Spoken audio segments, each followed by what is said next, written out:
Hey, good evening, and been a long time, people. This is Chris and Kent, or Kent and Chris, coming at you for Kenter at Your Own Risk, episode 19, in the May of the 2020, or May of actually just 2020. Tonight, we will be discussing our top 10 best horror sequels in horror franchises. We could not consider the first movie as part of our list. And I am doing okay.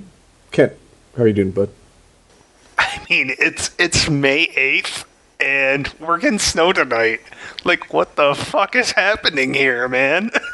I was actually playing some video games with my mom, and my stepdad came in while I was saying goodnight to her, and he's like, "Yeah, it just started snowing again. I had to take the dogs in." And since they left sunny Florida, I had no pity for them at all. Huh. I feel bad for you, though. I mean, I'm a shut-in, so it's okay. It's really weird, man. That's all. It's just a very odd thing. And you know what? I want to do a PSA quickly. To any listeners, don't get fat and then get diabetes. And I'll tell you why. It's not for health purposes, no. It's when you talk to your doctor and you say, "Hey, doc, I've lost like 15, 20 pounds since I last saw you." You know what they say? They don't say, "Oh, that's wonderful." They say, "Man, you have diabetes. You're really obese. You need to lose weight." Like, no acknowledgement of weight loss. It's, you need to lose weight. So that's my PSA. I could understand if he was like, "Hey, that's really good, Kent. Now lose another 30." I mean, when he just doesn't acknowledge it at all. Yeah, no, I got you. Yeah. That I dealt with that today with my neurologist. I'm just like, oh God, I can't wait to get a new neurologist. But instead, COVID and hashtag we're all in this together. And yeah, I've been trying to find the most inappropriate times to say hashtag we're all in this together. And Russ's mom's been involved in many of those hashtags. Dude, Russ's mom, hashtag we're all in her. I mean, get together. Yeah. So It'd be really weird if Russ actually said that. Oh God, that would be unique to say the least. So, did you have any complications, or was this a pretty straightforward for you? This one. I was, I knew a couple of them, and I was like, let me look through some lists, let me do some research and see what I was going to think. And like I was saying, there was one movie that I just saw. I was like, oh, that should be on my, and I can't remember what it was, so I'm going to go with my original list. And then there were a lot of movies that I've heard really, really, really good things about, but I just haven't seen. So, I can't comment on them one way or another. If you don't put them in your honorable mention, I'll throw them up when we get to that point. But if you're ready. Oh, I'm ready. Without any further ado, then, I will start with my number 10. And this one could have gone a bunch of different ways. I ended up having to ask my wife what she thought, because I was like, I think there are a couple of them that are just about equivalently as good, but I went with Saw 2 for my number 10. I could have almost thrown 2, 3, 4, 5, I think, up there interchangeably. I liked them all about the same. I mean, I'm going to touch on that too, but actually, screw it. No, I mean, because obviously it's on my list. It's higher on my list. But the point is that, like, all right. Well, I guess I should just say this now. The way I did my list, I just broke it down by the ratings that I gave when I do my blogs, which also I'm realizing that I shouldn't give ratings while doing my blogs, because my mood changes my ratings, and I'm seeing some higher ratings for some movies that I know are inferior to other movies, whatever the case may be. You were in a good mood or whatever, or like stuff alongside, yeah. You know, like how sometimes you'll watch like a mediocre movie, but like just tickles your fancy, like, and you're like, that was a really good movie, so you might give it a higher. That was me sometimes. But anyway, to go back to Saw, like, I realized I gave the vast majority of that franchise really good ratings. I think the lowest I gave was a 6.0, and I know I'm biased. I know this, but I thought I would at least dislike part 7 or something, but even part 7, there was parts I liked about it. So, yeah, I don't know. Yeah, Saw's a really good franchise, and I hope history, in a decade or so, looks back at the Saw franchise in a different light than the torture porn. Yeah, I mean, I think a lot of how they look at it will be depending upon how well the Spiral does. Can't wait to see Spiral. Can't wait. But I mean, like, I'm not gonna like go into all the way. Well, to first of all, to piggyback off what you were saying, where your mood can influence like how well you perceive a movie. You remember when we saw friggin' episode 1? Yeah. And the theater was packed, and everybody was excited, and there were so many people that we couldn't have more than 2 or 3 of us all to sit next to each other, and we made Kevin sit in line for like 9 hours to get the tickets for all the rest of them. Yep. And it was kind of a mediocre movie, but I mean, just the whole atmosphere of everybody in the movie theater being pumped to see it and being excited because it was the first new Star Wars since 1983. So I mean, seeing that in that venue made it a fun thing, and then going back and rewatching it the first time, you're like, yeah, this is a shit fucking movie. But yeah. Mood really it can influence, even if you're just simply having a bad day. But I mean, if you go the opposite way and you like make a big production out of it and you have a really good time, I'll use Halloween Resurrection as an example. Realistically, that movie's not very good, but I had such a great night and I have great memories that I will always evaluate it a little kinder than I should. I mean, I love Freddy Krueger. I've gone into it before how like the idea of him scared me more than anything because my parents didn't let me watch it when I was a kid. But the first time I actually saw Nightmare on Elm Street, I was 18, and I had gone and saw The Sixth Sense, which looking at it now, it's not a scary movie, but the marketing was kind of all over the place on it. Because they didn't want to give away too much. So there were parts that were creepy. Yeah. The marketing was strong because of their, like, you won't see it coming type thing. So the marketing was really good. I mean, it wasn't really scary, but, there were ghosts and it was kind of creepy. And then immediately after I watched that, I went and watched The Blair Witch for the first time. And that, I didn't find the whole thing scary, but, like, the ending got me. And then as soon as I left the theater, I went home and Nightmare on Elm Street was on TV, and I watched that and like just the 3 of those back to back in that day. Nightmare on Elm Street scared the fuck out of me at the end. Oh God, yeah. Like you gradually increase the scary. No doubt whatsoever about that. Yeah. But to go off of that and to go back in the 80s. Late 80s, early 90s, when New Kids on the Block was a thing, Donnie was always my favorite. So, like when he showed up in Sixth Sense, I was like, well, it's kind of like too small of a part to really see if he's going to be an okay actor. And then when I saw him in Ransom, I was like, yeah, okay, he's pretty decent for, coming from a fucking boy band. But, I thought he did a good job, and like Saw 2 was about the point in time where like he started maturing to being able to like not necessarily be a lead, but at least not make me laugh when I saw his name in the titles kind of performance. Yeah, like there was an ounce of respectability to go along with the name suddenly. It was nice. Like the supporting cast, I like that they brought back everybody who was still alive from the first one. Yeah, I love that they I love that Dinah Mayer, however you pronounce her name. She was in it for 3 or 4 of them, and I always loved her from Starship Troopers. So and for me too. From Johnny Mnemonic as well. So. Oh yeah, good call.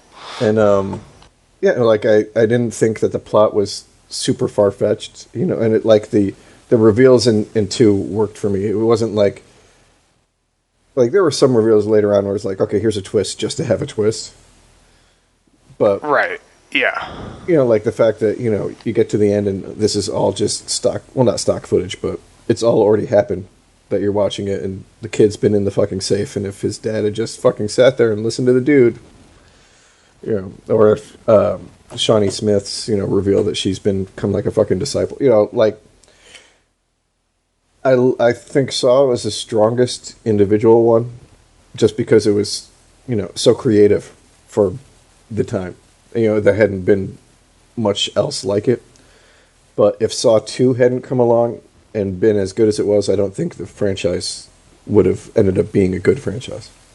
I don't think that, like, I don't know how to pronounce his name, Leigh Whannell, maybe? Yeah. I don't know if he would have stuck around, and I feel like he was probably the heart of the project, and like, that whole story just carried on really strongly, and you're right, without a solid sequel, we're looking at really, really a miserable franchise that probably doesn't hit to... well, we're going to get number 9, hopefully, by the end of the year. I'm excited to see what they do with that. I hope... Like, I don't know if I would rather have it be a complete reboot or just, like, something, like, oh, Jigsaw happened back in the day over here, and now somebody's kind of being like Jigsaw over in New York or L.A. or wherever the hell they're at. Right, Gloversville. Yeah, Jigsaw and Gloversville is kind of a scary fucking idea, actually. That is really a frightening fucking thought. Yeah, no, I mean, let's... I see no sense in delaying. We may as well reveal that our next podcast is going to be dedicated to the Saw franchise. So whatever you just heard between me and Chris is just the tip of the iceberg of what we're really going to kind of get in depth with. What I have no problem saying, by far the best horror franchise of the 2000s. I would agree with that. And could you imagine how scary it would be if Jigsaw said, "Just the tip, kid"? That would be frightening. But now all I hear in my head from that YouTube video is him nudging and just going, "Gary, Gary." Love that. Alrighty. Alright, so that was my number 10. Yep. My number 9, this could have been a toss-up for 2 or 3, but I had to go with 2 because it was a little more on the horror side and a little less on comedy, but Evil Dead 2. Okay. I mean, I like all of the Evil Dead movies, but in my opinion, like Evil Dead 1, I understand it was a remarkable filmmaking achievement for the budget and for everything that they were working with, where they got all the financing and the filming and everything, but it's kind of just okay as a movie. And when they leaned into the comedy to go along with the horror in Evil Dead 2, I think that's when the franchise really found its footing. Army of Darkness is probably my favorite of the 3, but I have a hard time classifying as a horror because of just how much it's gone straight into like comedy. I thought we was going to have a debate here. I thought, I don't know, I was willing to bet that you were going to go with Army of Darkness. I was willing to have this little discussion between 2 or Army of Darkness. And I also agree that part 2 was the stronger of the 2 films. No matter how fun and lovable Army of Darkness is, just because it's fun and lovable doesn't necessarily mean it's the best movie, and there's not a fault either way. Like, there can be a better made movie, and there can be a more somehow enjoyable film. Like, it can exist, and it's cool. Yeah, I mean, I don't think there's too much else to say. Like, there's so many iconic scenes in both of them, but like the scene in 2 where the hand becomes possessed and is just beating the shit out of him in the kitchen. Yeah. Part 2 is part two is just like the perfect culmination. It's the perfect middle child of the scary in one, the humor in three, and they just melded it so well together. It's to look at the Evil Dead franchise and completely ignoring the reboot. Like, what a perfect 3-film arc. Yeah. Oh yeah. I mean, I would have loved to have gotten a fourth movie. I enjoyed the series for what it was, so I'm glad that kind of ties up the story. And, Yeah. I mean, I enjoyed the games for what they were. The couple that I was able to play back in the day. So. What was that, like PlayStation 2, Yeah. Xbox original era? Yeah, Fistful of Boomstick and the good, the bad, and I don't remember, but yeah. Yeah. Okay. My number 8 was one that I had initially forgotten about when I was thinking of sequels, but then I thought about it and I'm like, yeah, this was definitely the best sequel in the franchise, especially because of how much later the later ones sucked. But Predator 2. Okay. Like, when they went from Arnold Schwarzenegger to Danny Glover, I was like, that doesn't seem to be, it's like, is Murtaugh going to be able to really carry, like, an action movie by himself, going from, like, Arnold? And I think he did. I mean, I think the supporting cast was pretty much just really good all around. Like, I love Bill Paxton. Gary Busey back before he fucking went batshit crazy. They added some cool shit to the Predator abilities and mythos, and then, like, they set up, like, such a big reveal with the alien queen skull in the ship at the end that never was really effectively capitalized on in cinema. Yeah, I just really enjoyed Predator 2 way more than I thought I was going to back in the day. And I think it holds up pretty well when you watch it now, still. Okay, so what we talked about right in the beginning of this podcast was mood. When I reviewed that, I was not in a good mood, and it's a movie I need to go back and rewatch and enjoy it because it was better than I reviewed it. I know it was. And I just want to say a few things about the cast. I mean, not only did it have those guys, but it also had Ruben Blades, who I'm such a huge fan of from Fear the Walking Dead. It had Maria Conchato Alonso, who is the main chick, I think, from Running Man. Adam Baldwin, who's just awesome. Morton Downey Jr., and the cool thing about Bill Paxton is that Bill Paxton not only was in Predator 2, he was also in Alien 2. Go figure, right? That's kind of neat. I never put that together until 2 days ago. Dude, I forgot Robert Davi was in it too. Yeah, man, it's just like, it was a really good cast. And it, like, I'm not going to say that the Predator itself had a bad cast, but, like, they picked actors and actresses for Predator 2 rather than just like bodies. Muscle men? Muscle, yeah, exactly. Like, part of Predator's appeal is like the corniness between, all of the bro chachos hanging out in the jungle kind of thing. Dear Lord kind of stuff. But yeah, it worked. I mean, the only thing that kind of feels like a little dated is, I don't know if you remember right around the time that it came out, which was 1990. But they were using, like, Jamaicans as bad guys in a lot of stuff. Like, there were a couple of Steven Seagal back-to-back, like Mark for Death and maybe Right. Out for Justice. And then this came out, like, right at the same time with the Jamaican drug lords as the bad guys. That feels maybe a little bit from that era. It does, but I mean, have you ever really tried having a conversation with a Jamaican? It can be very frustrating. I'm just saying, this is from personal experience. I worked with a girl at telemarketing, and I just could, like, she would be straight up, like, trying to, like, first have, like, be nice, and I wouldn't understand, like, you see the anger, and I'm like, I can't understand your damn accent. Like, I love hearing it. It's a lovely accent, but I can't understand what the fuck you're saying. So I get it. They're the evil people. Yeah. Yeah, and it has one of my favorite Bill Paxton jokes in it too. So I feel this is a really appropriate time.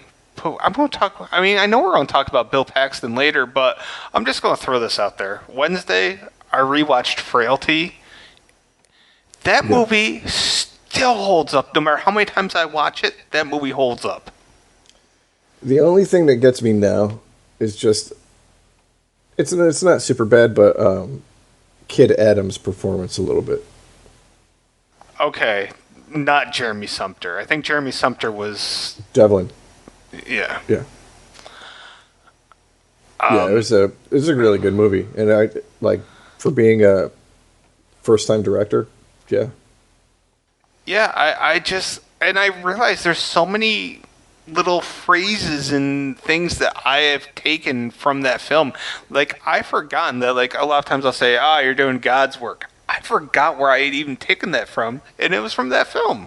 And Otis, my God, I used to call so many things Otis.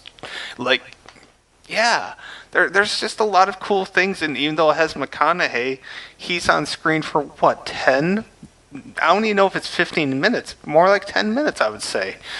But he did really good. Powers Booth is awesome. Like, it's just an overall cool-ass flick, I think. Yeah, it was a really unique premise, too. Yeah, and it was in an era where twists weren't thrown in every single movie, so when we did get that twist, it felt like something. Yep. So, that's my Bill Paxton rant, or not a rant, just a little talk. We'll probably talk about it more later. Oh, I know we will. All right, so my number 7. This one was one I was kind of torn on, and then I started thinking more about it. I was like, yeah, no, it deserves to be on there. Scream 2. I think the weakest part of Scream 2 is Timothy Olyphant's character. His whole fucking reason for killing people is like so fucking retarded, it's not even funny. And then immediately in the same scene, you get the reveal of what's her face, that she's Billy Loomis's mom, and she was manipulating him for the whole thing, and it like kind of fucking just vindicates it for me. Wasn't that Laurie Metcalf from Roseanne? Yes. Yeah. Yes, thank you. I always think of her as Aunt Laurie.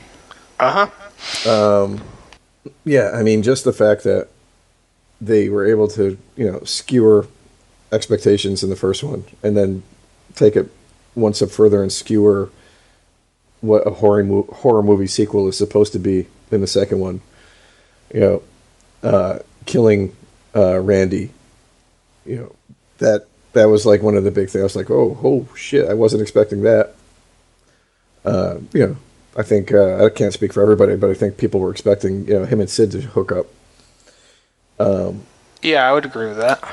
Like Dewey showing up, and he actually had repercussions from the first one.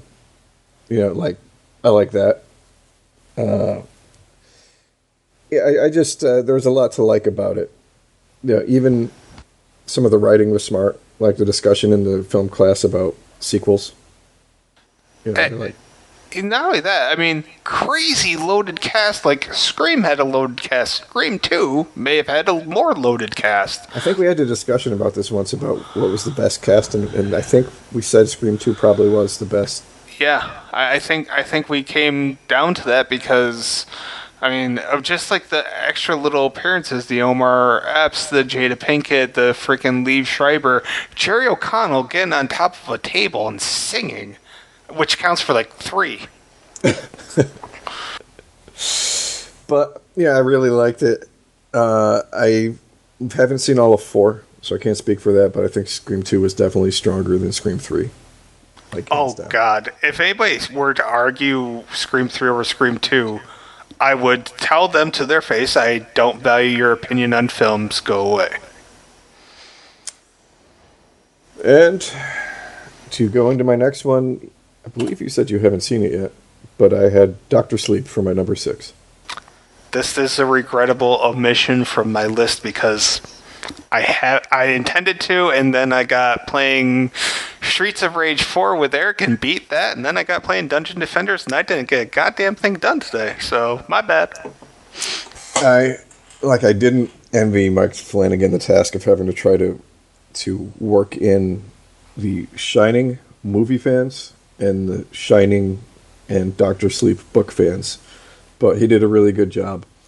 It ended up being different from the novel. I don't think it was bad, the changes. Like, I think it probably worked better as a movie with the changes that they put in. But I just really liked it. I mean, I love Ewan McGregor.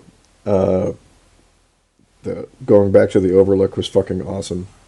Yeah, I'm not going to say it was the best horror movie of last year, but it was really solid. Probably top 2 or 3. Fair enough. I'm super excited to watch it. I just haven't done it yet. My bad. All right, for my number 5, I have. I think this is going to be hands down the easiest one to pick for the franchise, but Nightmare on Elm Street 3. Yeah. Dream Warriors. Yeah. Yeah. It's just such a cool fucking idea. Like, this guy comes and kills you in your sleep, in your dreams, and you train to be like, for lack of a better word, like a fucking superhero in your dreams to try to fight him back against him. Like, I think that's pretty much just a natural evolution of what would happen in a Nightmare on Elm Street franchise. And they did a good job with the dream sequences for fucking some of the coolest ones, especially up to that point, since we only had 1 and then 2 beforehand. Yeah, I mean, we had 1. Yeah. Yeah. They were still taking Freddy seriously at that point. He hadn't just degenerated into one-liners.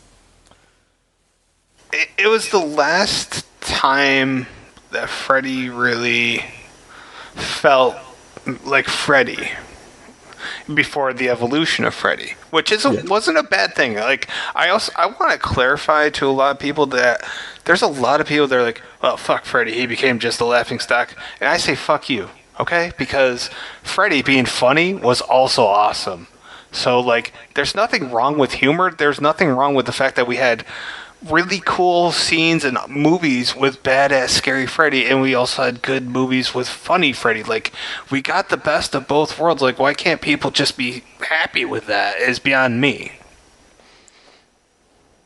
Just saying. I don't know. There are lots of people who just aren't happy with shit. I mean, I'm a miserable fuck, and even I'm just like, no, I completely appreciate that. All right, my number 4. And this, I shouldn't say surprised me, but this one was definitely one that, like, before I had seen it, I would never have thought that it would make a top 10. But the Devil's Rejects. Oh, wow. I didn't think this was going to make your list. Okay. I fucking hated House of a Thousand Corpses. And the fact that I actually liked Devil's Rejects as much as I did.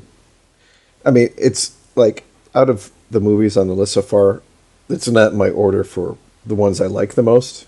But The Devil's Rejects was, like, probably out of my top 8, the most improved from the first movie.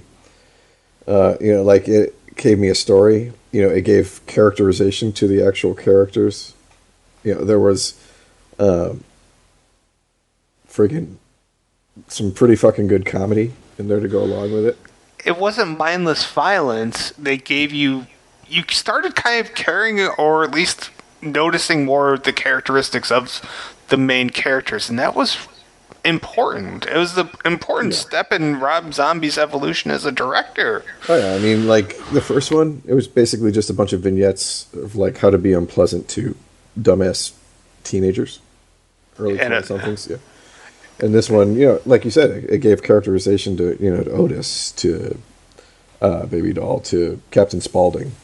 I love the line, "You, sir, look like you're going to fuck that chicken." Oh, God, yes. I laughed so hard the first time I heard that. And it really does have one of the best uses of Freebird in a movie ever. So. Oh, Oh God, I can't think of a film that used Freebird better. Even though many films have probably used Freebird, Yeah. that's the one that will stick in my mind because they used like the whole damn song. Yeah, they did a good job with that. So yeah, I mean, again, before I saw The Devil's Rejects, I never would have expected it to make a top 10 list for me, about best sequels. But after seeing it, I was like, really good. And I haven't seen Three from Hell, so I couldn't speak on whether or not, that would have been better. I think you said it was good, but not as good. It was good. It was probably. Oh God, you may like it better than House of a Thousand Corpses. I was also a big fan of House of a Thousand Corpses, so I don't know if I think it's better or it's probably right on the same level. It's just that I've only seen Three from Hell once, and I've seen House of a Thousand Corpses say 10 times, so a little bit of bias in how many times I've seen it. Gotcha.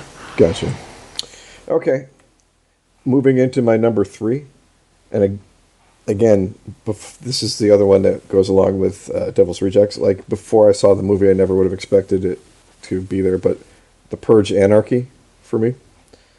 So The Purge, first one came out, I was like, oh, that's a cool premise. And then I saw the movie, I was like, that's a shitty execution. I love Ethan Hawke, I love Lena Headey, and it was just like, this movie's meh.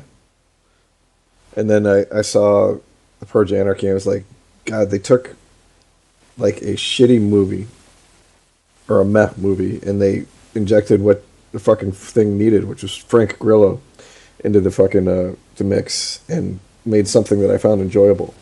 And the fact that it wasn't static in one location, but they were having to move through this whole world during a purge, I think lended itself to making a better movie too. It gave it some momentum instead of making it just like a classic Under Siege type movie. In historical terms, I can't think of many bigger upsets in the world of cinema than saying, all right, we're going to give you a movie with a decent premise with Ethan Hawke and Lena, and it's going to be significantly worse than a sequel led by goddamn Frank Grillo. That's a huge upset in cinematic history, but yeah, like, Frank was perfect for that. And the story was so much better. Like, everything was so much better for the sequel. Yeah, they fleshed out the mythology. I mean, they showed that it wasn't just, okay, let's let everybody go loose, but hey, we're going to fucking murk off some of our lower class population every purge just to reduce population pressure kind of stuff. I mean, the purge still lends itself to a whole bunch of questions and scrutiny when you get done with the whole idea of, just 24 hours where you can do anything. But I think, like, the second movie, like I said, it just had so much momentum and charisma going for it that, like, yeah, I can tell a movie is bad when I sit there during the movie and pick apart its logic or second guess it or question why I'm there watching it. Even just okay movies, I tend to find myself lost in. And if it's just a bad end of okay, I'll go in after the movie's over and analyze it. But if it's really bad, it just takes me out of the movie, and like my analytical part of my brain starts going like Jingle All the Way. I fucking like when you went into the film, did like your expectations were pretty bottom of the barrel, right? Yeah, I wasn't expecting much. Like, I had pretty high expectations for The Purge, especially because it was coming from Blumhouse. I want to say it was one of the first ones they did. Maybe not the first, but post Conjuring. In that time frame. Yeah. And and I liked the cast, and then I saw it, and I was like, that was one of the movies where I started picking apart, the internal consistencies and the logic. Like, this guy has a fucking, works for a security company, has this sophisticated kind of shitty but outer security thing, and doesn't have like a fucking safe room in his house, in case people break into it. Anyways, I didn't have very high expectations, and it exceeded all of them. And I think I liked it just slightly better than Devil's Rejects, which is why it edged it out for the number 3 spot. Fair enough. Then you got into the one after it, and I thought, like, okay, they took most of the formula, but they injected way more politics into it, and I think it kind of went downhill at that point. It was the next logical evolution. It wasn't like fan pleasing, but it really was the next. I still liked the third one. The fourth one was still okay, but it did go downhill, and I think there's a rhyme and reason why they didn't do another one, and they just did the TV show, which went even further downhill. Yeah, I gotcha. Yeah, I mean, I didn't dislike the third one, but I didn't think it was anywhere near as strong as the second one. I agree. The second one stands out. And oddly enough, as I was doing research for this, I found out that I never did a blog on the third one. I have 1, 2, and 4. No idea what happened. Way to be thorough. Yep. Dropped the ball entirely. All right. Well, to get into my number 3. 2. 2, thank you. Well, it is a third, too. I was kind of torn going back and forth between 1 and 2, but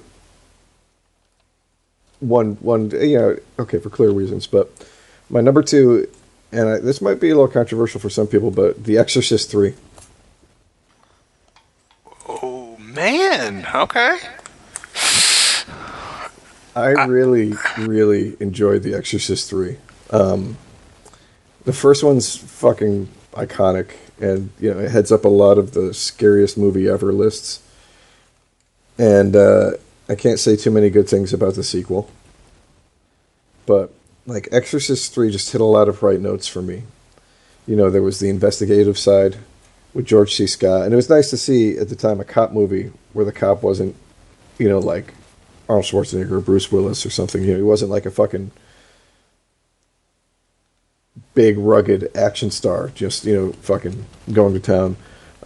There were some really cool callbacks to the first movie with Father Karras, which, if I remember correctly, initially wasn't supposed to be that way. I don't know anything about that. I want to say I think that the Gemini Killer was just supposed to be the Gemini Killer, and then after pre-screenings they turned him into being a possessed version of another version of Father Karras, his character. But you mix in the insane asylum and the creepy old lady with the fucking gardening shears. Brad Dourif being fucking amazing. Yeah, Brad Dourif doing a good. Yeah, I really enjoy that movie, and I don't think it gets a lot of credit. I think it's not necessarily that people don't like it. I just think a lot of people forget about it or never saw it in the first place. I had long heard it was good. I'd always heard Exorcist 2 was bad. I never watched it, and I just never followed up on any of the sequels.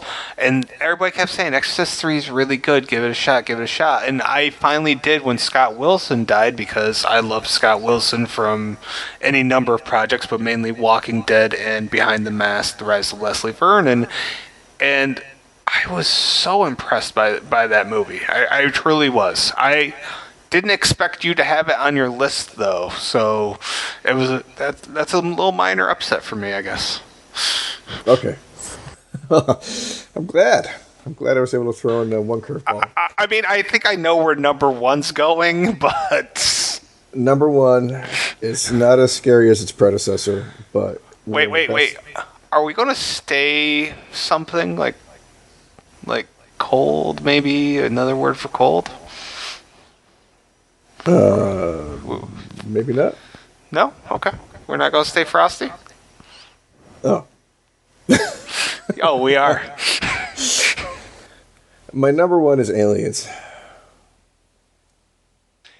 I knew Bill Paxton was going to make a comeback. He was. I love Alien. I think Alien is one of the scariest movies of all time. Face huggers, mobile vaginas that'll choke you out and implant something down your throat that'll kill you. Scared the fuck out of me as a kid. I spent years sleeping with my covers pulled up over my mouth so they couldn't get me.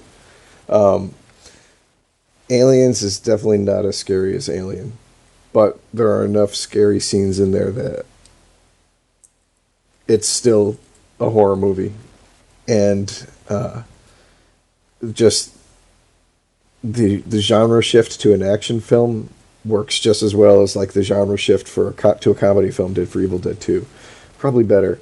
It launched a bunch of people's careers, acting wise, behind the camera wise. I can't say that, like, for example, Lance Henriksen never did anything before, but I don't ever remember him getting headlining credits before Aliens, before he was Bishop. And then you see him afterwards being able, Pumpkinhead, Stone Cold, going on to Millennium and stuff like that. James Cameron, I think this was the one that really gave him the cred to be able to do, well, combine that with Terminator, gave him the cred to be able to do whatever the fuck he wanted. Which led to The Abyss, which made a bunch of money, which led to Titanic, which led to, so, I mean, you can just say a lot of shit owes Aliens credit just for existing. And this is how you do a female action movie star correctly. Ripley has one of the best, not just being a badass, but like having a good character arc from somebody who wasn't, to having to do what she has to do just to survive, to now there's somebody else who cares. Yeah, I mean, just a fucking awesome movie all around. Isn't it kind of, I don't know, in my opinion, I think it's very sad in this day and age of women empowerment that Sigourney Weaver is not put much higher up on a pedestal, because she was doing it and doing it well. Like, she was outdoing LL Cool J well. Like, like she really was. Like, Sigourney Weaver does not get enough credit, and like when you give her the right platform, she fucking knocks it out of the park consistently. I don't know. I feel like she should be like the comedy equivalent. Like, we got fucking Betty White for comedy. We should have Sigourney Weaver for action movies for females. It's just such a well written part. You don't need to tear down other chicks or other dudes. You don't need to have them throw down. She's not like a fucking marksman and never having picked up a gun. But, I mean, she wants to survive. She wants the other people around her to survive. She wants them to listen to her. I mean, like the scene where she picks up the fucking thing and carries it in the loader, and they're like, and she's like, where do you want this? And they laugh, but they acknowledge that, yes, okay, they underestimated her for being a civilian, and it's just, and like Paul Reiser as a fucking corporate villain scumbag, it subverted so much expectations for my mind in Stranger Things Season 2 when he didn't turn out to be playing the exact same character that he was in Aliens. Yeah, I would agree. Like, it was intentional that they chose Reiser for that role, because I'm sure a ton of people had that expectation. And then, Michael Biehn, back when he was still a good-looking dude. Bill Paxton, dude, man. Like, Hudson is fucking awesome. All right, well, we're coming back from a minor technical hiccup. My bad. It's cool, dude. It's cool. I don't know if you got me, but I was saying, to go along with everybody else we were talking about, like, Bill Paxton in fucking Aliens as Hudson is, like, one of the best side characters in a fucking horror movie ever. He's got so many fucking awesome lines. And, yeah, like, that cemented him as, like, one of my favorite, not just but character actors. I mean, later on he would move up to full-fledged actor, but I think he was still in the character actor spot at that time. He was, and even after his death, I'm still not sure if he got enough credit for being, I don't know, like, was it his talent, or was it just that he was in great movies and he was great in those great movies? I don't know, but the man knew how to pick a role easily. Dude, he picked a lot of iconic roles. Yeah. Chet. Mm-hmm. Yeah. there's a lot to be said for Bill Paxton, and I mean, hell, even I loved him in Hatfields and McCoys. I don't know. There's a lot to love about Bill Paxton, so I'm glad to see that we're giving him some love in this particular podcast. Yep. And that's my top 10. I mean, like I said, there was a bunch of others that I would have maybe made it if I had seen them, but we'll get into those later. Fair enough.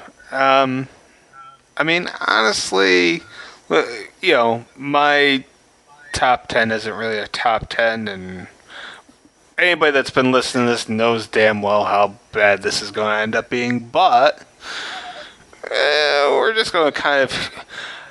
I'm going to say this. One thing that was on my mind was... I'm only rating this based on the ratings that I gave on the blog when I wrote the blog, which is not really necessarily accurate.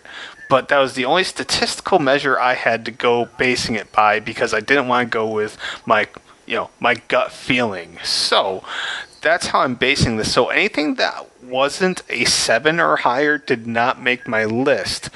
And man, that cut out a lot of good movies, or good things in my opinion. So I guess that's going to be my honorable mentions before we get to my quote-unquote top 10. So here we go. Honorable mentions. Really surprised you did not have this. I would have lost a bet. I thought for sure you was going to have 28 Weeks Later. Let's see. All Hallows Eve Part 2. Evil Dead 2 and Army of Darkness neither quite made the 7 mark, which I'm questioning myself right now Conjuring 2, I think, actually is a 7 or higher, but I've never officially reviewed it, and that was something I was supposed to do today. Didn't do it, so my bad. Final Destination Part 5 is my highest rated Final Destination at 6.5. Didn't make the cut. Sad to say, Three-Headed Shark Attack did not make it. Dawn of the Dead, Day of the Dead did not make it. Purge 2 or 3. Sorority House Massacre 2 and Part 3, which was technically called Hard to Die, both in that 6 range, didn't make it to 7. Night of the Demons 2 and 3. Resident Evil... my highest rated Resident Evil sequel was actually Retribution. I had that at 6.5. Didn't make it. Which one was that? Was that 4? That was the 5th one. 5th one. I mean, they're all mindless. I don't know. I think once again I was gleeful or drunk. So probably both. Return of the Living Dead, I was sad to say, didn't make the cut. Part 2 at least. Part 3 and 4 were just horrible. Really sad to say, Slumber Party Massacre 3 at 6.8 did not make the cut. Now, Hatchet 2 didn't make the cut. There's 2 things I want to talk about before we get into my top 10. One is Texas Chainsaw Massacre, because the more I thought about it, if we just said all of Texas Chainsaw Massacre was one franchise, then the reboot would have been up there. But I consider parts 1 through 4 its own franchise, and then the reboot had 4 movies. And I consider that its own franchise, so that's why Texas Chainsaw Massacre did not make the cut. So, just want to clarify that, because I kind of wanted to include it, but I just feel that the new version was its own franchise, that's all. And the other franchise that kind of was surprising to me was Children of the Corn. What a lopsided mess that is. But for entertainment value, I have Part 3, 5, 6, and the reboot is all watchable films. So, didn't make the cut, but they were watchable. Especially Part 6 was my favorite. That was Isaac's Return. That's all my honorable mentions. Gotcha. Okay, I think I just went numb, considering how fast you listed them. But I got you. Okay. So, with that being said, there's still plenty to talk about because although you mentioned quite a few that are on my list in some form or another, there's still a bunch that aren't on my list because I have a lot of ties, and I didn't do this intentionally. It's just how the scores came out. So there are some ties, and I'm apologizing in advance. So this isn't even really a top 10. I have 8 different places. So number 8, which I want to be number 10, but 10 Cloverfield Lane. Okay. I think that movie was freaking really, really, really good. I really liked all the performances, and although the ending wasn't anything groundbreaking, the performances, I do have a hard on for John Goodman as an actor. I'm not ashamed to say that. But I can't even remember who the other two main people were, but both of them were very talented. It's Mary Elizabeth Winstead, and I don't remember who the other dude is. Yeah, I'm pulling it up as we speak. John Gallagher Jr. played Emmett. So, also Bradley Cooper was a voice in it. I did not know that. Huh. I wonder if that was the voice of, like, in the very beginning, like, what did she have on the phone with, like, her ex-boyfriend or something? I do not remember. That's what I'm going with. Whether I'm right or wrong, don't matter. Just being content here. But, anyways, that's my number 8. I don't really have much to say. I just really enjoyed it. So that I had as 7.0. Next up is movies I had at 7.2, which include Exorcist 3, which we already talked about. But I had another one at 7.2. And this is a movie I knew wasn't going to be on your list, but god damn it. This is like horror movie cotton candy to me. Sleepaway Camp 2 and Part 3. Part 3 is excellent, but Part 2, oh my god. I have you ever seen Sleepaway Camp? Like, have you seen any of them? I've seen the first one. I've never seen part 2 or 3. Oh my god. Part 1 just is only known for the penis twist, right? Yeah. But Part 2 goes straight into campy 80s slasher territory with one-liners, great deaths, a little nod to Jason and Freddy. It has everything that you kind of expected from a Friday the 13th. Less scary, more comedy. It's all fluff, but it's fluff really well done. And Bruce Springsteen's sister is the killer, Pamela. So, Really? yeah, she's awesome, and I highly recommend this. I think you can still stream it on Vudu for free with ads, and it might be on some other streaming. Last I knew, though, it was on Vudu for free. I highly recommend 2 and 3.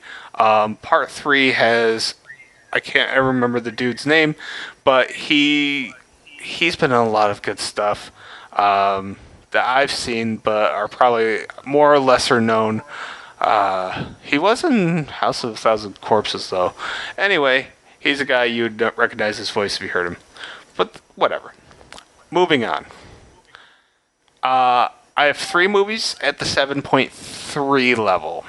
One of them was on your list, and that would be Aliens. I had Aliens significantly lower on my list than you did. Which isn't a bad thing. I obviously enjoyed it. I just didn't have as high, and I can't really add much to it. It was kick-ass. It was fun. It was a really super fun movie. It was well made. Lots of phrases. Lots of great performances. It was a very good movie. Now, one of the movies here should not be on this list. I reiterate, should not be on my list. I went back, I read the blog. I understand how I came up with the score of 7.3, but I reiterate, should not be on the list, but I can't not take it off. ABCs of Death 2. Did not... See, I haven't seen that, and I saw that a lot of people were putting that on lists. Best horror sequels. So I don't have an opinion, but I mean, I did see that other people did like it enough to put it in top tens. It really surprisingly was. I liked both versions. I liked both of them, and yeah, sure enough, I went back. I checked the blog. I was like, no, the numbers don't lie here. And I was skeptical heading into that film because, I just didn't expect it to be that good. And yeah, I liked it. So that's in there. And I'm going to go and I'm going to appease old school viewers and listeners here. Bride of Frankenstein. Ah, okay. See, I tend to ignore the original Universal movies because coming from our perspective now, they just don't seem to fall in. Yeah, It was a different time, man. Yeah, but putting yourself back in that mentality, yeah, people were scared by those movies back in the day. No, were they scared? I mean, Frankenstein, Bride of Frankenstein were just really well done films. Like, genre be damned, they were just really well done films. I think if we'd done this list, 20, 30 years ago, I feel the Bride of Frankenstein would have been on a lot of top 10 lists. But, most of the fans from that time are, not making lists anymore and making podcasts, believe it or not. So, but I would definitely recommend it to anybody that's never seen the Universal monster movies. Go watch a few of them. Like, they're entertaining. They really are. They're really good. And it's good to know where the ideas for the movies that you see now. It's good to see the evolution. It's important to see that so you understand where it came from and appreciate it, and maybe you'll feel a little smarter when you're watching modern day films and be like, I know where this is going because I've already seen what they did way back when. Just an idea. Okay. Moving on to my 7.5s. Oh god, I had a 7.0. Whatever. Alright, 7.5s. Cube Zero. Too generous of a score. I'm fully aware of that. I don't even see a rhyme and reason to get into it. I know I'm at fault here. It shouldn't be even in the sevens. I love the movie, but it's not a 7. It's not worth it, but it's on my list because that number existed. One movie, the other two movies, though, I think weren't.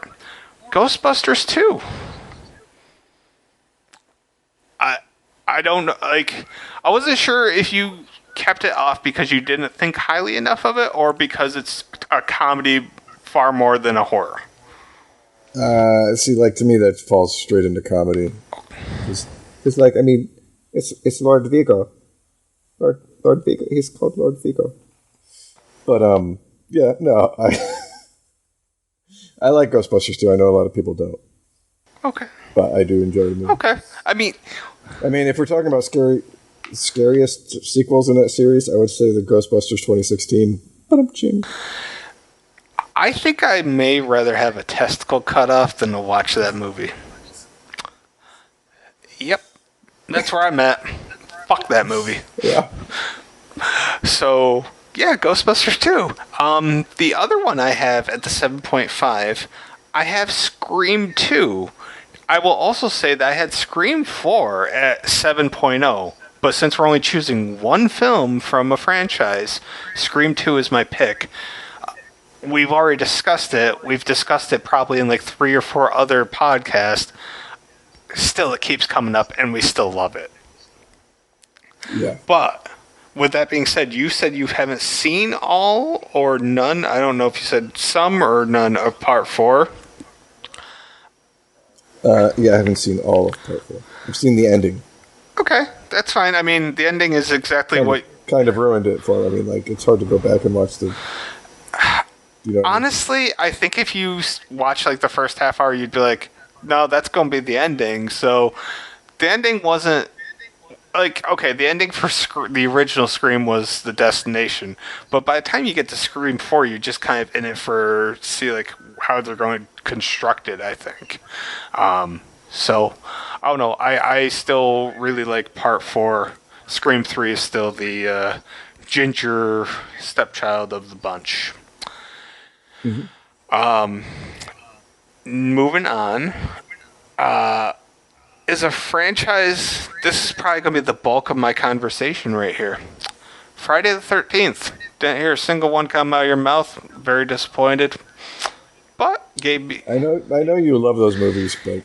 I'm happy that you gave me some talking points, though, at least. So, here was the thing.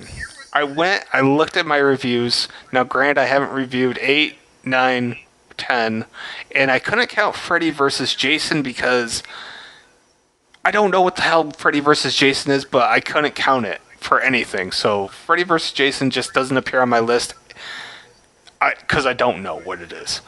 With that being said... Looking back at Friday the 13th, and when we had the most recent two, I would watch a few of the Friday the 13th, and like it's such a different experience from when I was a teenager to now. Like when I was a teenager, I cared about certain aspects: the blood, the gore, the tits. I still appreciate all that stuff, but now I'm also looking at some of the other things in the films, and I was shocked to say that some of the films are really actually well done, despite, lower budget and, it's the same old shit, really. But Part 4 stood out to me with a 7.9. That's the one where we had, young Corey Feldman. That's the one where they were going to kill off Jason, because I think they were going to kill off Jason at least 2 or 3 of them, but that was just one of them. That was supposed to be the final one. There was just a lot going on, and Corey Feldman's sister was really attractive. A lot of the kills were good. Like, by that point, they started upping their game on the murders. Jason was starting to get a little swagger. It worked, but I'll also say this. Part 6, I gave a 7.5. That's when Jason got resurrected by Tommy Jarvis, Corey Feldman's character from Part 4. He became like a supernatural entity, and he was a badass. And it's kind of, as much as I love Kane Hodder, I still think it's kind of a shame that the guy that played Jason in Part 6 didn't get the opportunity to return, because he played Jason really good in 6, and the deaths were really good. The spear that he used was a really good weapon. He was just a badass. And so 6 stood out. And I always thought 6 was bad. Like, as a teenager, I didn't care about 6 that much. And I didn't care about Part 3. Part 3's high up. Part 7's high up on my list. All in all, Friday the 13th... I don't know. I would say to anybody that's listening to this, if you think it's just the same old tired, cliche-ridden thing, I would really encourage you to give some of these a chance. Try giving like 3, 4, 6, and 7 a chance. You might be surprised at what you see. I was. That's all. I'm a huge Friday the 13th fan, but still, this surprised me. Now we get into the good stuff. Now we get into 8.0s, which I have 3 of them. Actually, wait, no. Yeah, 3 of them. Okay. I can read well. Devil's Rejects. We covered it. We all know I love it. I have my framed picture, autographed picture of Captain Spaulding in my living room, and I like to look at it every day. I'm clearly a fan of the films, and it really is just a freaking phenomenal film for what it is. And I'll say something that's interesting about Devil's Rejects is that if you talk to a girl that's a horror movie fan, at least 90% of them really like Devil's Rejects. I don't know. It's like a female-friendly film, I guess. I don't know. I don't know why it is. I don't know if I would necessarily say it's female-friendly, but I'm saying from my experiences of females that I know that like horror movies, they all love Devil's Rejects, and I don't know, I find that kind of odd. But I think it's because of the humor and the characterization, the relationship between Spaulding and Baby. I think it's like some part of it that's like endearing to the female. I don't know. I can't explain it, but that's my guess. Moving on. Halloween 2. How didn't that make your list? The original or the remake? The original. I was, out of anything that didn't make your list, that was the most surprising one. I was very shocked that you didn't have Halloween 2 on your list. I think it boils down to me that slashers are my least favorite genre of horror. How are we friends again? Eric? Yeah, well, that explains all the fuckery.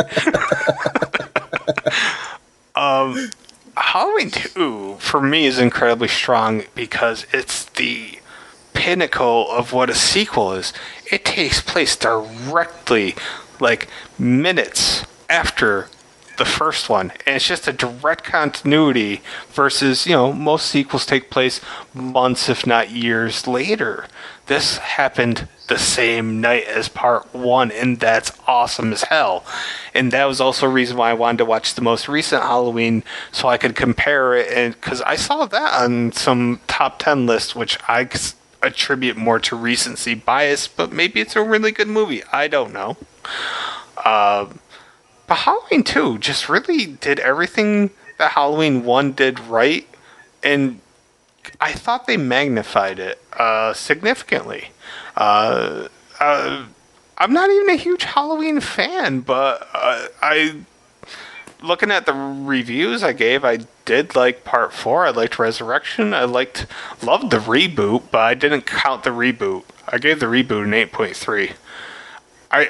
Once again, reboots are iffy on how to judge them for this particular project, so I just didn't include them.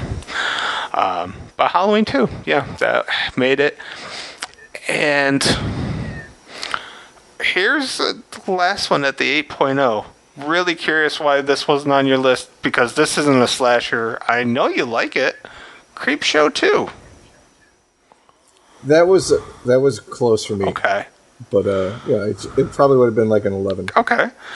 That one's The Raft. Fuck the Raft. I think I may have Creepshow 2 a little higher than it deserves, but it was a childhood favorite of mine, and even when I watch it now, like, I still get super happy like watching it. Just, I don't know, puts a smile on my face. I think it's really well done, and I still think part 3 is really well done, but it's really criticized.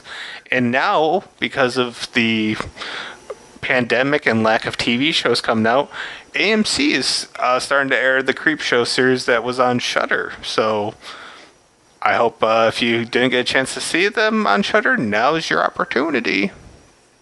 That'd be cool. I mean, I still haven't watched them, and I have Shudder, so I don't know. I'm just an ass. So yeah, we have 2 more movies on my list. Number 2, Saw 2. I don't think I have much to add, and whatever I do have to add, I kind of just want to save it for the next podcast. Like, we're going to have a lot to talk about for the Saw franchise, and fuck it, man. Like, alright, I had Saw 2 at an 8.5, 3 at a 7.5, 4 at a 7.0, then a 6.5, 6.0, 6.0, and a 6.5. So, like, I just love the Saw franchise. So I'm super stoked for the next podcast.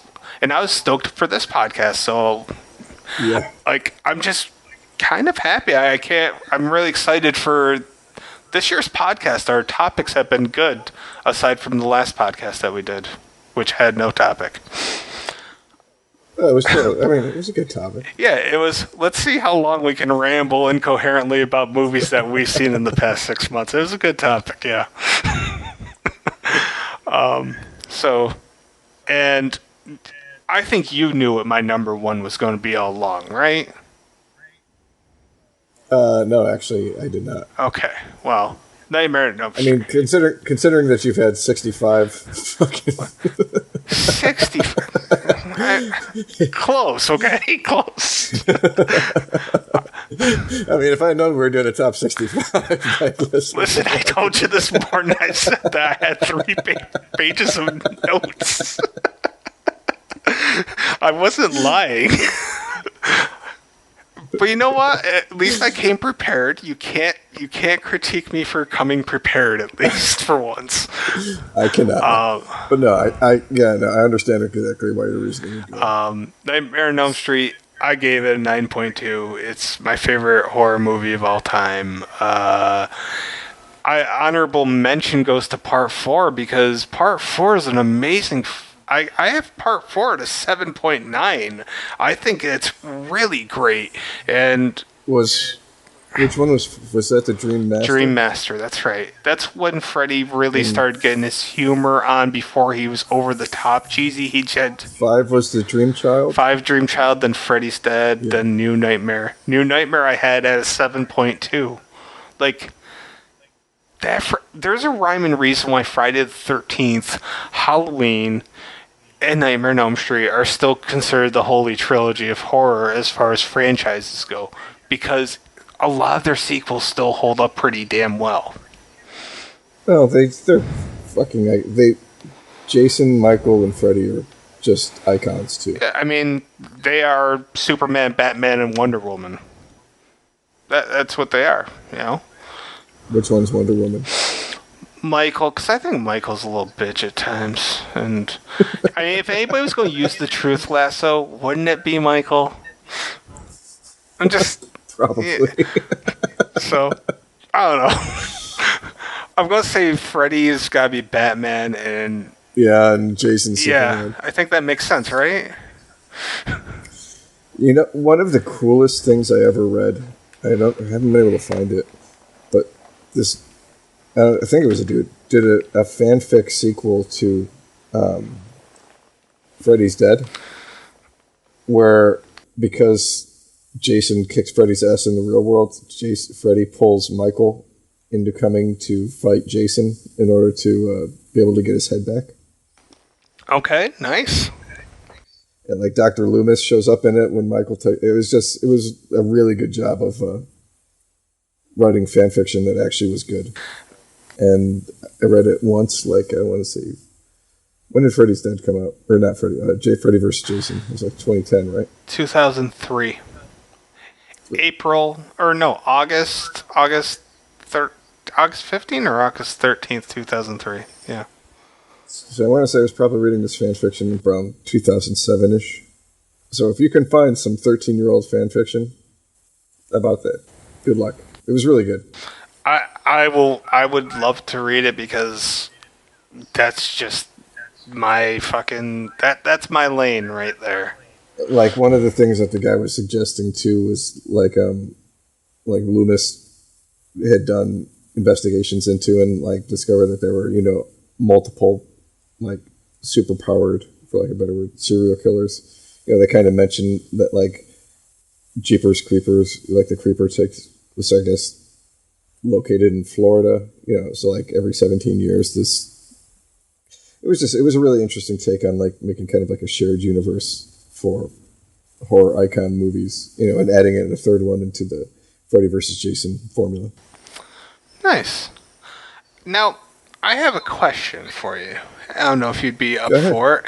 All right, so like I told you, I spent a lot of time on this, and I have a bunch of other film franchises, and I was thinking right now we could kind of make this part 1 and part 2 kind of do like a little bonus take. It wouldn't be like an hour or anything, but like I have a bunch of like franchises. I'd just like to quickly like touch on them and see, like I'd like to know what they did that failed you, or if you just, I don't know, kind of more of a quick hit thing than anything. Yeah, sure. Okay, so let's wrap up this, and then we'll have a part 2 to this.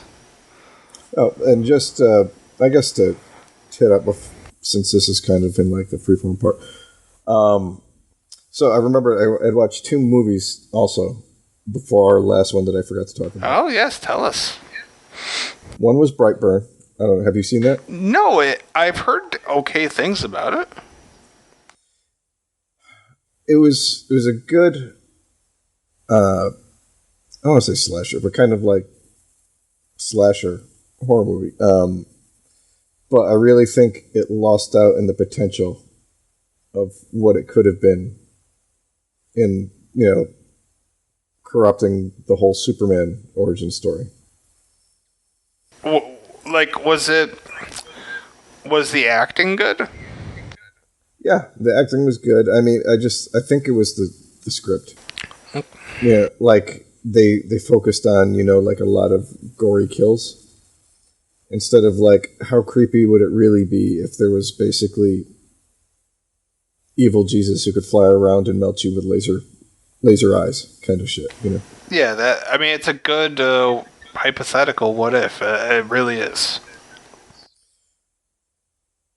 So, not a bad movie, but not a great movie. There were definitely some gruesome fucking special effects in it, though. Worth a watch, I'm assuming? Yeah, my wife bought it, and I don't know if I would have bought it on Blu-ray, but I would definitely say it's worth a rental if you haven't seen it. Okay. I'm down with that. And the other one, and this is the one that I really wish I'd remembered, I watched Lake Mungo. Okay. Yeah. And I know a lot of people love it, and I didn't think it was a bad movie, but I didn't get the love for it. So maybe you can explain to me, like, the hype, I guess, considering it's like kind of like an unhyped movie. Okay, Lake Mungo, can you refresh me? Is it the Australian film? Found footage? Yeah, it was the Australian found footage one about the girl who dies. Yeah. So based on what you just told me, my opinion matches yours. I thought it was overrated. Okay. It was high up on like all these recommendations, so I went and it was on like Shudder, I think. It was on something that I could stream, so I streamed it, and I was super excited, and like initially I was like, okay, I'm kind of waiting for it, and just kind of got, I don't know. By the end, like, I started off razor sharp, and by the end of it, it was just a dull blade to me, and I felt very underwhelmed. I kept waiting for, like, okay, when is where's the scary part? What makes this a horror movie? And it was like one little thing, and I was like, wait, that's it? Because the brother staged everything. Am I, like, spoiler alert, sorry, but that, like, right? I think the long and short story is that, like, the brother staged a bunch of the stuff, but then, like, you find out towards the end, that, like, when she was going to see the psychic earlier in the time frame, like, the psychic ends up putting her in contact with, like, she's doing a thing, and, like, she's seeing a dream, and, like, she's in her room. And then her mom, years later, after she dies, goes to see the same psychic, and she's like, the girl sensed like a presence in her room, and the mom senses a presence in her room, and you can tell that, like, past girl is sensing her future mom, in there. And then, like, they find the one phone that she buried out there, and it looks like she runs into her, like, a dead version of herself, and that was kind of what, like, freaked her out too. But I'm like that was really it. Like, that was the only fucking. It wasn't like The Ring, where I was like, for most of the movie, I'm like, okay, where is it? Oh, holy shit! That's why people were fucking, scared of it, kind of thing. I got to the end, and I was like, I was still waiting for something. Well, I'm glad that you talked as much as you did. That gave me time to pull up my review for Lake Mungo, which is at, we never pimped the website, but it's available at 9deuce.com. And I'm looking at my review, and I complain. I then say that's the gist of it. I truly don't get all the hype behind it.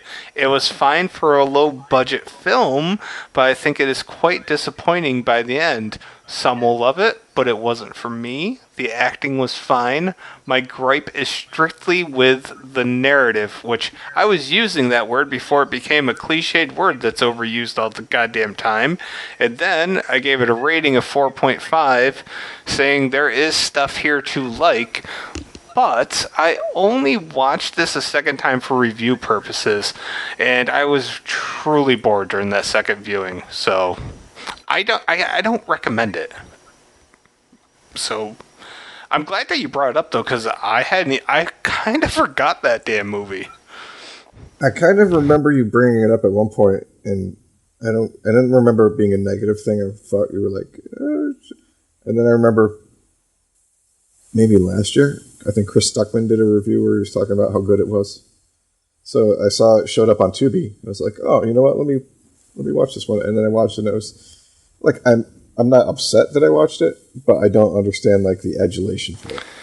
It's one of those movies that there's a lot in horror because there's so many subgenres, and I suppose somebody that's really into that type of story, I guess I could see where that might take them to a different place than it took us.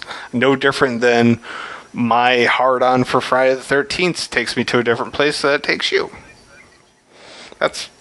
Well, yeah, I mean, your hard-on is always going to take you to a different place than it takes me. So. I don't know what Russ's mom's doing tonight, so... Oh, damn. God damn it. Good for me. So those were the two new movies that you'd seen for you. Yeah, well, before our last podcast that we had done. I watched one new movie and one old movie aside from Frailty. I watched Death to Smoochie like last weekend for this. I've already seen it before, and I just want to say it's not a horror movie. It doesn't even belong in this conversation, other than to say that it was so nice to get to see Robin Williams. I don't know if I've seen a movie where he got to display so many facets of his abilities in one particular film. He got to do so many different cool things, and he nailed every single thing he did. Yeah, I miss Robin Williams a lot. Yeah. Like, I remember the first movie I saw that had Kenneth Branagh and Emma Thompson in was a movie that Kenneth Branagh directed called Dead Again. It was kind of like a murder mystery. Also involved like past lives kind of and reincarnation kind of stuff. And Robin Williams played a shrink who had lost his license because he was caught sleeping with some of his patients. And like he's only in like a couple scenes, but he was so dark and so funny that he was funny like he is in most of his stuff, but he was so dark in that it was like really different to see him coming from, basically a kid to a young teenager's version of what I had been allowed to watch of Robin Williams, his comedy and his child stuff and Aladdin. Aladdin, Mrs. Doubtfire, shit like that. Yeah, you have this feel like Robin Williams, and then all of a sudden you get to see these other sides, and he still nails it. Like, most time you don't see somebody that's that funny, that eccentric, be able to pull off these other roles that he was capable of. Like, just a tremendous talent that I was at that point I was too young to really have seen like Moscow Over the Hudson or Good Morning Vietnam, and I don't remember much about The World According to God. Right. Yeah. Same here. So Death to Smoochie, really good. God, I hope I'm not repeating myself. I haven't discussed Knives Out with you, right? You have not, no, and I actually just saw that too. All right, you want to share with me? All right, here's the question at hand. I'm not going to criticize the movie. I just want to ask this. Did it deserve any place in the conversation for Film of the Year for 2019? Here's my opinion on Knives Out. I liked it. I liked it a lot. I don't think it was anywhere near the best movie of last year. and I wanted to like it a lot less because of what Rian Johnson did to Star Wars. But to be completely honest, I couldn't say that it was a bad movie or that I didn't like it and not lie. And see, this is why we're friends. We didn't know earlier, now we know, because that's kind of basically what I would have said. Like, I liked it. It's someplace in the sixes for me. Not a 7, I don't think, but still, like, right around 6.5 to 7 range, which means I really enjoyed it. But I'm befuddled by people that were suggesting that it was the film of the year or one of the best films of the year, because 2019 was one of the best years for films in a long ass time. I still haven't gotten through everything that I want to see from 2019. It's the year that keeps giving. I wouldn't put it up against Joker. I wouldn't put it up against 1917. But it was nice to see like a murder mystery that wasn't based off a book or based off of some existing franchise. Like I don't see how they're going to make it into a franchise, and unless the only connecting tissue is Daniel Craig. Excuse me, Daniel Craig. But then why would you call it Knives Out 2? Do you know what I mean? Yeah, I don't think you can call it Knives Out. I think you could bring back the character in a different titled film, but yeah, you can't call it Knives Out 2. There'd be no real point to it, in my opinion. I mean, and the only other thing I would say is like it had a really strong ensemble cast, but it felt to me like some of them were wasted, not utilized as much as they could have been. Yeah, that's a fucking understatement of the goddamn year. You could have easily replaced half of the known actors with nobodies, and it still would have been fine. Yeah. Like, Jamie Lee Curtis, I mean, she didn't need to be there. Like, you could have replaced her with the lady that plays Carol in The Walking Dead. You would have missed nothing.